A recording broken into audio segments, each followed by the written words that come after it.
Coming up, we're bringing you the latest news following the November 5th election. Also, we're here with Prairie View students to discuss the election results. And I sit down with Judge Dwayne Charleston to discuss the impact of student voters. Plus, our student correspondents bringing you the information you need to know following the election. All this and more, you're watching Topicality.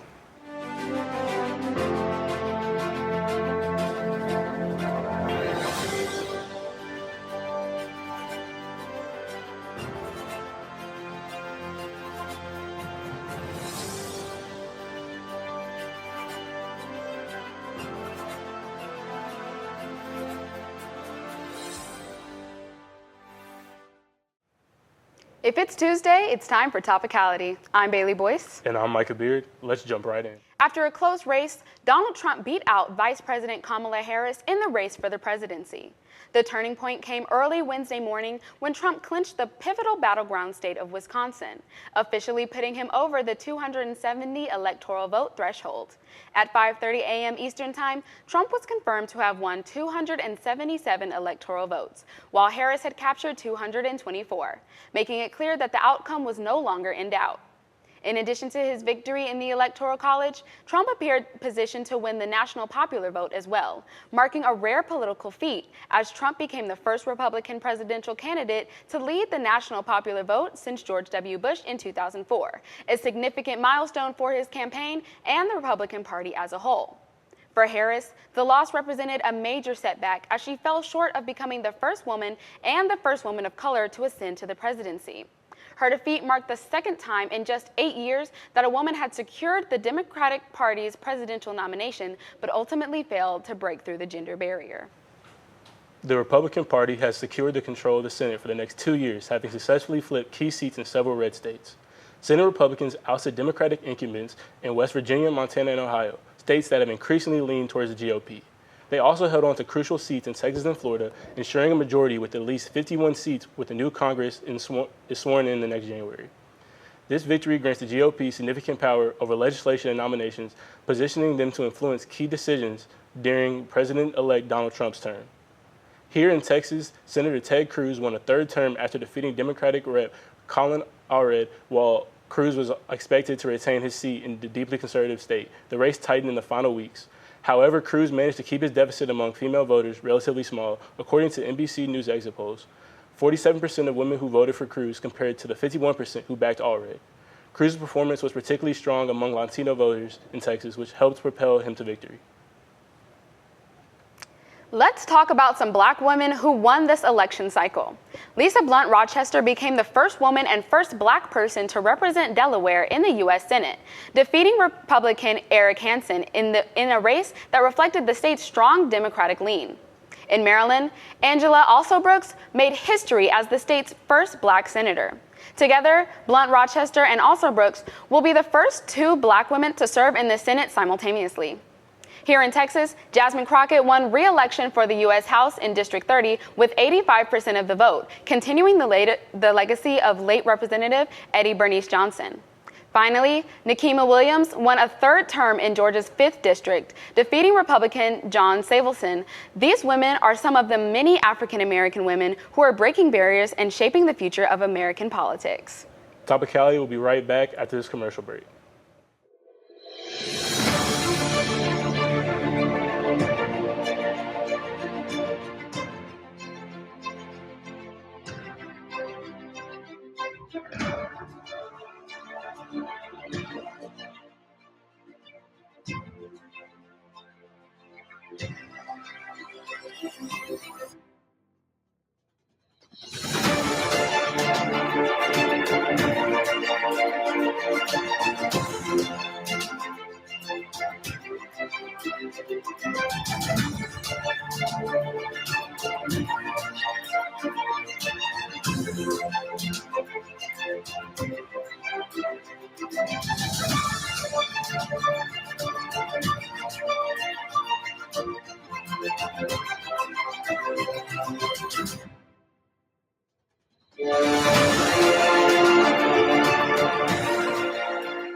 Welcome back. Thank you so much for joining us today. This is our Rolling Hills discussion panel where we try to reach out to Prairie View students to talk about the pressing issues that are affecting us. Today we are joined by Carson Essett. I'm a senior political science major. And I'm Haley Sampson. I'm a communications major. Awesome. Well, thank you all for joining us this evening. We are very excited about today's topic. As we all know, the election just occurred. We have another president. So I just wanted to dive right in and take a look at the things that were played into this election. So whoever wants to go first, do you think that gender played a major role in the turnout of this election? Well, I'll go first, but being a woman, I do think gender played a big role because as we've seen with Hillary Clinton, even though she was a woman, had amazing support in her run, she did not get there. But as we've seen with Kamala, she had a big wave of support and she was so close, but just did not make it. I see that a lot of times women, as we know, have a lot of disadvantages, which would be, an election. I do agree as well that, gender does have a big influence on how people tend to vote, especially in this election. As we can see, Trump won, of course, unfortunately, but he got most of his votes from young men mainly, young white men. So yes, they're voting for somebody that looks like them while we're voting for somebody who we think is the best candidate. Right, of course. And of course, Kamala did not win the popular vote either, but among polls, she was noticed to be more popular overall. Looking at social media, she had a better outcome among young voters, HBCUs. She was just perceived more so. She was perceived better. So it was really shocking to me that she did not get the popular vote, considering she was so quote unquote popular. Yes, it was shocking to me as well, considering both the points you all made. To speak on Bailey's first, the mock polls always previewed her as the winner for the popular vote. Out of the 2 out of 3 mock polls I ran the last 2 weeks, she won 2 of them. So, and to even highlight your point about how young white men, even young black men, were also seemingly on the side of Trump. As I was reaching out to some of the people I know, just after the election and seeing their standpoints, and it was just severely misinformed, young black men coming on the side of Trump, not understanding what they're saying most of the time. I know the common thing about Kamala was just like how many black men she's incarcerated through, whether drug possession, even municipal charges. They didn't understand that was actually severely not true, and that's very incorrect. So yeah. Yeah, there was a lot of misinformation going around this election, as we have seen in the past 2 elections, 3 elections that we have had over the past couple of years of our lives, because I was just thinking about it last night, how this has been going on since we have been in our primitive years. I mean, when we were born, it was Bush, I think. Right. And then 2008, Obama, we got Obama again. And then from 6th grade on, it was Trump versus everybody.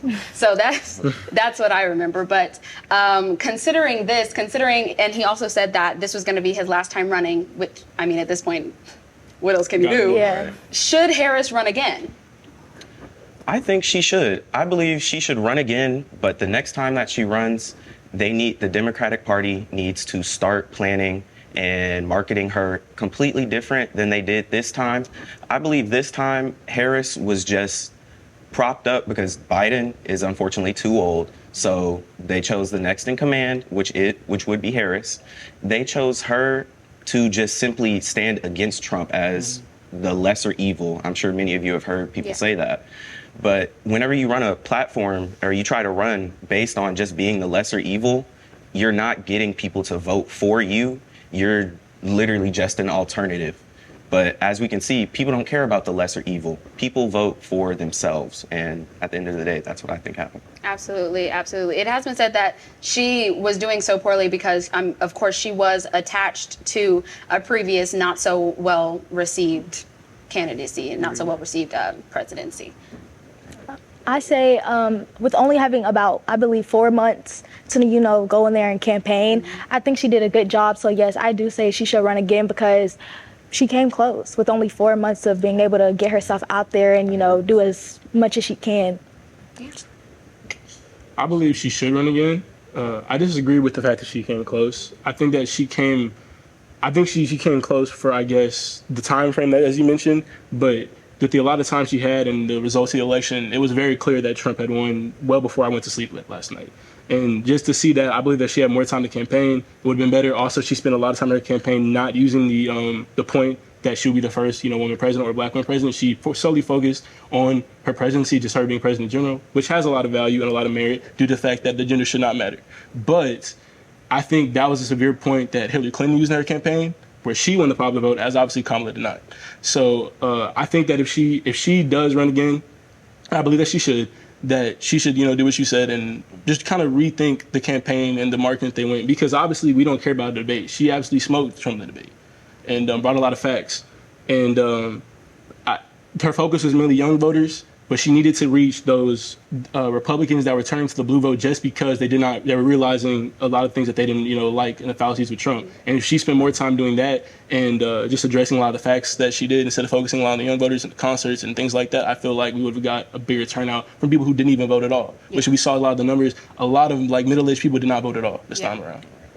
Yeah, a lot more people really needed to turn out for her. Gonna get a little bit unprofessional here. Black people need to start taking advantage of nepotism. Need to. If she, like you were saying, if she would have really played more into the fact that she would have been making history instead of the fact that she was just going to be a president. You're not a president. You are the first black president, the first woman president, the first black woman president who went to an HBCU and was a part of the D9. Like, you are the first and you are making history. That needed to be played more into, because we were holding it down on social media. Social media didn't show up to the polls. Right. Absolutely. So now that we're here, now that we've decided who the president is going to be, and we have to live with it for the next 4 years, seeing the results and seeing everyone who voted, do you think that because of the results, do you think that people vote more for their wants and their needs or out of fear? Personally, I believe people vote based on their wants. They also do vote based on fears, though.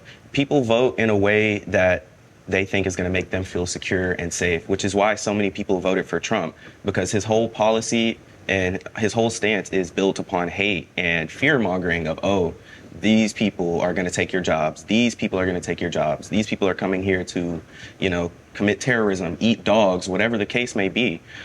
People are voting out of fear and out of necessity for what they believe and what they think is going to be right. Going back to what Bailey said about, growing up Trump versus everybody, which is, pretty true. Like, all we seen was Trump spewing hate, going back about what Carson said. His platform is based on hate, and we've had time to see that. So, yeah, I think people do vote based off fear. Absolutely. I completely agree with the voting based off of fear, because as you both said, his campaign was built entirely off of fear-mongering, entirely off of it's us versus them. As we saw, Kamala decided to end her campaign on a hopeful note. It was said that she didn't say Donald Trump by name in the last 24 hours of her campaign, which I could not be said for him, unfortunately. He was very violent, and he used very violent rhetoric in the last few moments of his campaign to really drive forward the ideas that America is in trouble. And I believe it's more so that America is not great, but it could be. And that's not really what we were focusing on. We were focusing on America's not great, and here's how we're going to make it not greater.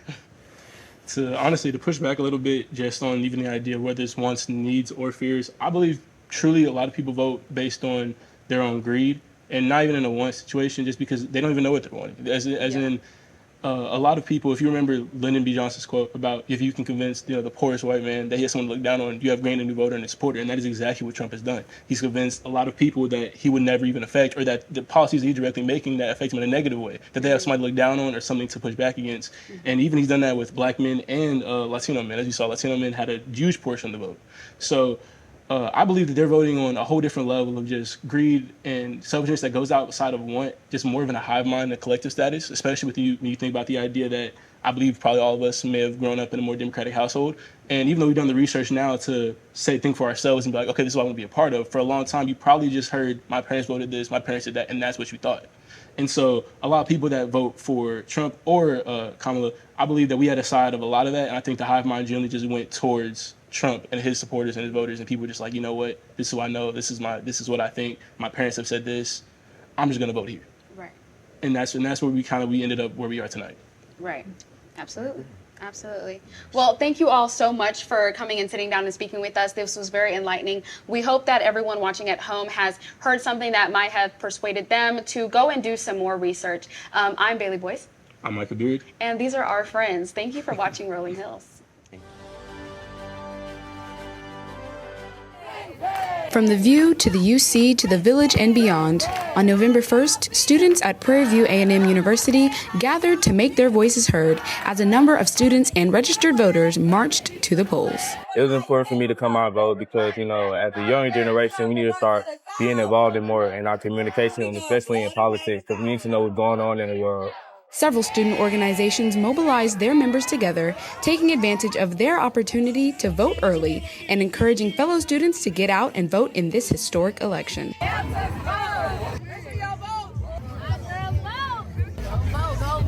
I believe it was important to come out to marching the polls and bringing friends and everything, because most of us right now, this is our first time being able to participate in a presidential election.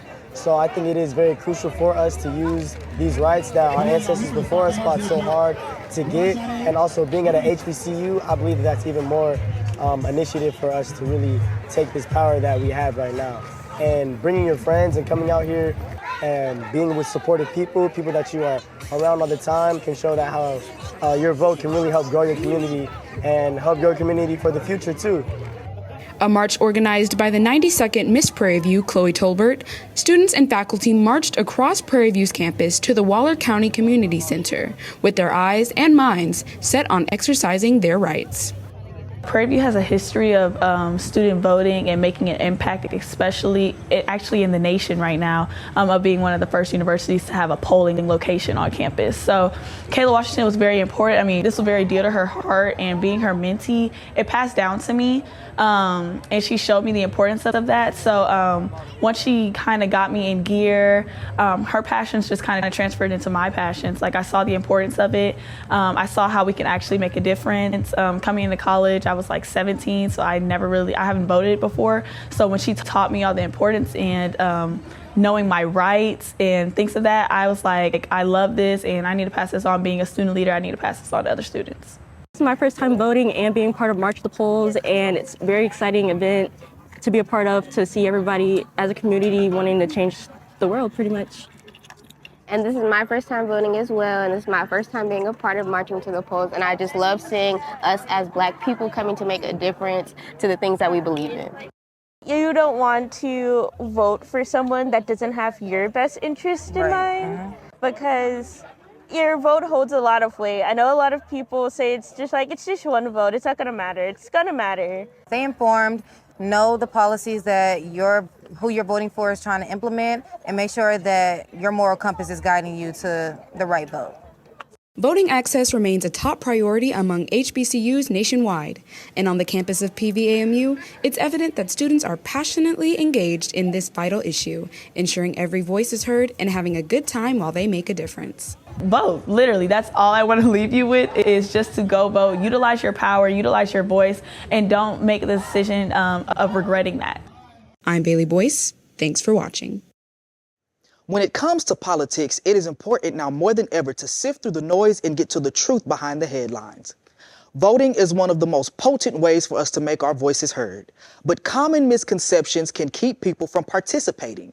Today, we're setting the record straight on some of the most popular myths about voting. I'm Corey Talton. Let's check the facts.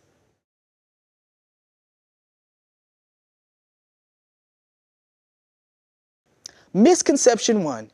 The only time to vote is during the presidential election. Elections happen all the time, not just every 4 years. Local and state elections occur regularly, often in odd-numbered years or during midterm years. These elections can impact daily life even more directly than presidential elections, affecting schools, public safety, and city policies. So remember, every election counts, and staying involved year-round strengthens your community and your voice. Misconception 2. My vote doesn't really make a difference. Every vote matters. While it's easy to feel that one vote doesn't count, history shows that small margins can decide elections, especially in local races. In fact, there have been many cases where elections were decided by just a handful of votes. Voting is a way to advocate for your beliefs and priorities. Don't underestimate the power of your participation. Misconception 3. Once I'm registered, I'm good to go for every election. Even if you're registered before, it's wise to check your registration status before each election.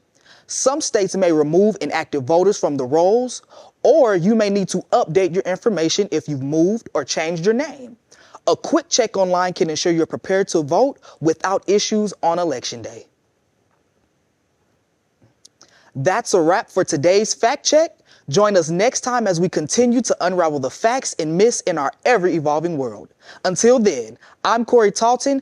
Don't forget to check the facts.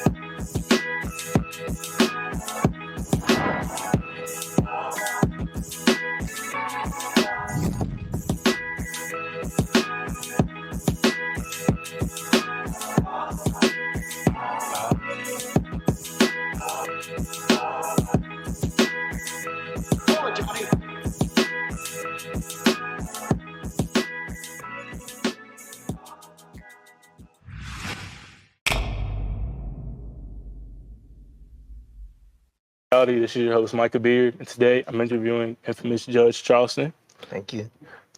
As we get started, can you tell us more about yourself? Introduce yourself. Yeah, my name is Dwayne Charleston. I was born here on the campus, 1963. So I'm a native of Prairie View. My father got here in 1948.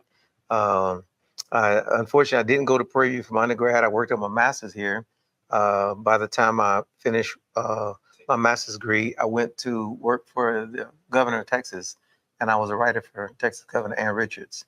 I came back here because I wanted to deal with some political stuff, and I came back here and ran for office and became the first Black judge in the history of Waller County. Yes, sir. And then it was on, so I'm PV. Yes, sir. So born and raised in PV, how would you say your experience has been just seeing voters come in and just the voting climate here in Prairie View? Well, Prairie View has a storied history. Prairie View is right up there with North Carolina. The lunch counter sit-ins in Greensboro, but it historically it has a place in voting history. There was a guy named Charles Ballas, a white guy, came here in 1972. He filed a lawsuit because he could vote, but other Black students could not vote. And so Charles Ballas, they called him Chuck, used Craig Washington, who eventually became a congressman. He was a Prairie View graduate. And they fought her all the way to the U.S. Supreme Court. Thurgood Marshall, William Rehnquist, these guys were talking about Prairie View students. And in January the 25th, 1979, the U.S. Supreme Court affirmed the right of Prairie View students to vote. And when Prairie View students got that right affirmed to vote, students all over America gained that right to vote. But since then, in 1991, they were still fighting and having to answer certain questions about whether or not they would live. 19 students were indicted. It seemed like every 4 elections cycle, every 4 years, something would happen and somebody would be arrested. But all the way up to when Barack Obama ran in 2008, we had over 4,000 students that voted, at the Prairie View box. Since then, after all of the voter suppression and oppression and things like that, voting numbers have gone down appreciably. Not only have they gone down appreciably, but when I was a judge, we had 3,200 beds on campus. Now there are 5,200 beds on campus, and voting has gone from 4,000, almost over 4,000 students voting, to less than 2,000 students voting. So that basically says you have probably about 80% drop in student voter turnout, and we need to do something about that. Yes, sir. I understand. What unique role do young voters at Prairie View and HBCUs in general provide to the voting community? Well, because of the Supreme Court ruling in 1979, the media looks to Prairie View. I don't care if it's BET, I don't care if it's local media. They know the storied history. I don't care if it's magazines, people are writing about it. People look to Prairie View. They look kind of as though Prairie View may be a bellwether. Are the Prairie View students upset about it? Are the Prairie View students motivated about it? Because if the Prairie View students upset, motivated by it, we need to pay attention to it. And so Prairie View students, when you've been cast into a role of a legacy, you're not just living on a legacy of voting rights and the operation in your voting rights, you're building on it. And every time a major election like this comes up, Prairie View students need to be involved. I tell people all the time, yeah, Kamala is cool. If you're a Republican, Trump is, whatever he is, and all of that stuff. But you're not likely to call upon the president. You're not likely to call upon the governor. But if you get in trouble locally, you are likely to call upon your justice of the peace, and you're also more likely to run into the justice of the peace at the post office. And these are the people that you can vote, and that's where you're going to enter the criminal justice system. You have a problem with a field party, you have a problem with anything in the community, problems in the community, police harassment, sheriff's department. That commissioner is the person who's their overseer, and you're more likely to run into him at a party here. You're more likely to have your county commissioner come speak in your class, and the constable lives in the very first house leaving the school. Yes, sir. You mentioned just your direct involvement with the community, and now the involvement that Prairie View students engage with commissioners and just local authority. What has it been? What have been some of your experiences with just local students and getting involved, and have you being the one that call up when they have issues and things like that? Yeah, well, there was a time when I was, people would always call. I'm an activist. I mean, I believe God called me to be an activist, and I only ran for judge because I wanted to have a friend of mine's body exhumed. I didn't care about being a judge. I don't know anything about law. But when I came in, I made an example of Prairie View students. I said, listen, I'm not going to campaign off campus. I can campaign right here on this campus, and I could become the first Black judge in the history of this county, because never has a Black man walked into a room in this county and somebody said, all rise, and everybody had to stand up. Y'all can do that if y'all will vote. And so when they sent out this email threatening to arrest students, it was because they were trying to stop the students from voting for a brother like me. And I love to do marches. Yes, I love to do marches, and I think I got one more good march in me, but I'm not an elected official. I've been fighting cancer. I'm not here all the time. I moved in and out and everything. But I really do think that every student that comes through here ought to feel what it's like, whether it be me leading it or Frank Jackson, whoever. Every student that comes through here ought to feel what it's like to march down a road and have some rednecks pass by you on a truck and shout obscenities to you. You ought to know what it's like. You ought to know what it feels like to have your feet hurt, to sweat, to march in the rain, to march in the heat for a good cause, and for a cause that can't do nothing for you, but means everything to people who are watching it on television, and little kids and people and older people who want to be assured that the generation is still there fighting for them. If it doesn't happen at Prairie View, if a march doesn't happen at Prairie View, it ain't gonna happen. Yes, sir. I understand. It ain't gonna happen. So, Judge Charleston, you've expressed your familiarity and just admiration for marching. Can you talk to me about your experience in marching to the polls? Yeah, when I was a kid, my mother took us to this. The first march was I promised everybody. I went and I promised the commissioner's court that we were going to march 5,000 students to the county courthouse, and that they would see the true power of the political of the student body. Well, he sent this letter the second week of December. All the students were gone. Yes, sir. All the students were gone for Christmas break. And the anniversary of that Supreme Court ruling was on January 25th, 2004. That was the 25th anniversary. And so we planned it without the students, because the students were gone. And then I had a call from the Democratic Party as we were getting ready for it. It'd been raining and the students weren't back. And the guy from Austin called me and he said, man, those students are not going to march in the rain. Dwayne, you fooling yourself. And this was the first one that I had led. He said, those students are not going to march in the rain. And so when he told that to me, I said, all right. He said, I'll give you $1,000 if you cancel the march and just throw a big barbecue. And I said, Wow. when was the last time your feet hurt? When was the last time? People don't think that you will march in the rain. And so a guy named Terry Cleaver comes out and he writes for the Chronicle. Back then, the Chronicle was really big everybody. And Terry Cleaver said, Dwayne, this is Monday, Martin Luther King's birthday. The march was on Thursday. We had everything planned. And he said, Dwayne, he said, I talked to 10 students, not a single student knows anything about a march. And I said, is that right? I said, okay, well, it's going to happen. He said, wow, this is going to be interesting. And that was the end of our conversation. I got up on that campus, man, and I went from class to class, and it was nothing but the Holy Spirit or adrenaline, because professors started coming. Can you come talk to my class? Can you come talk to my class? And I did so many classes, I was about to pass out. And so then on the day of the election, on the day of the march, it was Thursday morning, we get to the front of the MSC, and it was about 250 students there. And I was like, wow, I thought I had them motivated. Man, we had air horns, we had chalkboards, we had the janitors, the custodians, they wouldn't erase the boards the whole week. Man, we had it. They knew that Bun was going to be there, and Scarface and Jay Prince, and I just can't imagine. They were all lined up right there. I got 250, 300 students. Wow. And Frank Jackson prayed, and I remember Frank Jackson saying, march, students, march. And I had a camera with me, and I was so tired. And as soon as we started heading out. And all of a sudden, doors at Evans Hall and doors at Harrington Science and doors at the administration building, all the cars that were lined up, they used to let people, all these cars lined up. It was so dark and overcast, you couldn't see. Those doors started swinging open, and John B. Coleman Library, people started running from across the thing. And it was the most incredible sight that you ever want to see in my life. It was the most incredible sight. We marched 7.2 miles. When we got halfway, it started raining really hard, and all those umbrellas popped up, and it was like a whole sea of umbrellas marching down Business 290, because we switched over to relieve the traffic. And then we get a little bit closer to where the Diario fruit stands. I don't know if you're familiar with that. And all of a sudden, the sun started coming back like an angel. The sun started coming out, and these helicopters flew in, and the helicopters flew in. They were channel 11 and 13, and they started tilting forward so that the cameras could get the students, and all these Black Power signs went up. Brother, it was that powerful.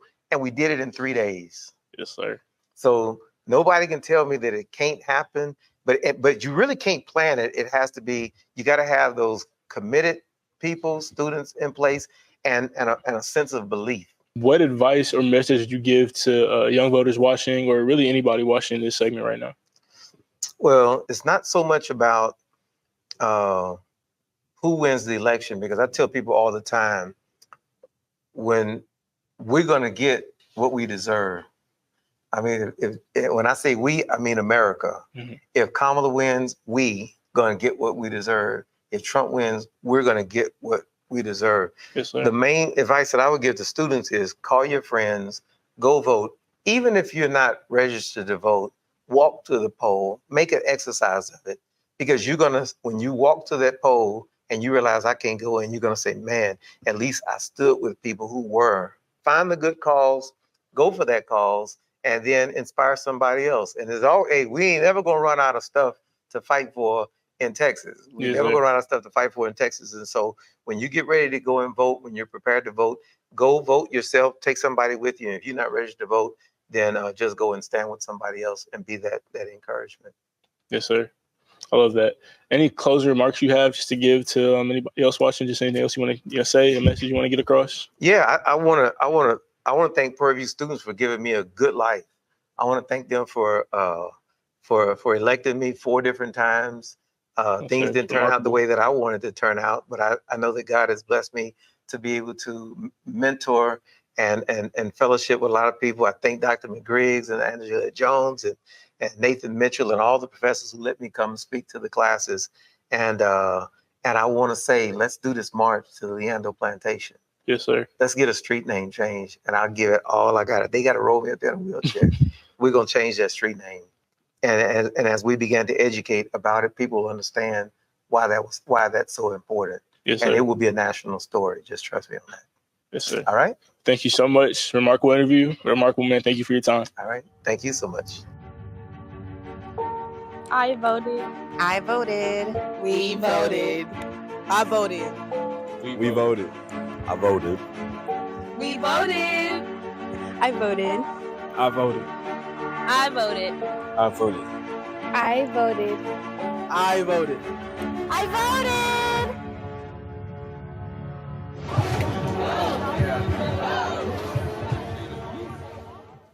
Hey Panthers, it's election day. It's time to share your voice, hear new perspectives, and be a part of the conversation. I'm your host, Haley Sampson, and welcome to Capitol Hill.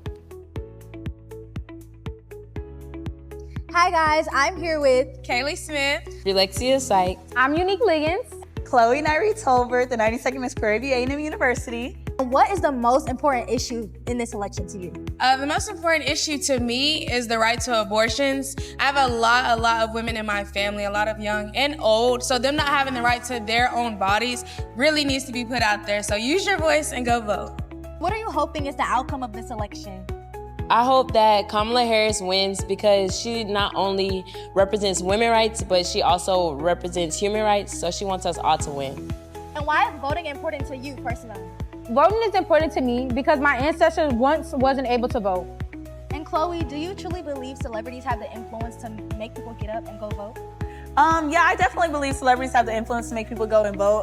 They're called influencers for a reason. So I definitely think that their voice and their power that they have with their platform, they can encourage a lot of their fans to go vote. Even though I do believe that if you are voting, you should vote off the belief of what you want to vote for and why you want to vote instead of an influencer's decision. But they can definitely influence people to go vote based off their beliefs and what they want for the future. That was great. Thank you so much. No problem. Thanks for joining us today on Capitol Hill. Remember, every conversation is an opportunity to learn more. I'm Haley Sampson. We'll see you next time.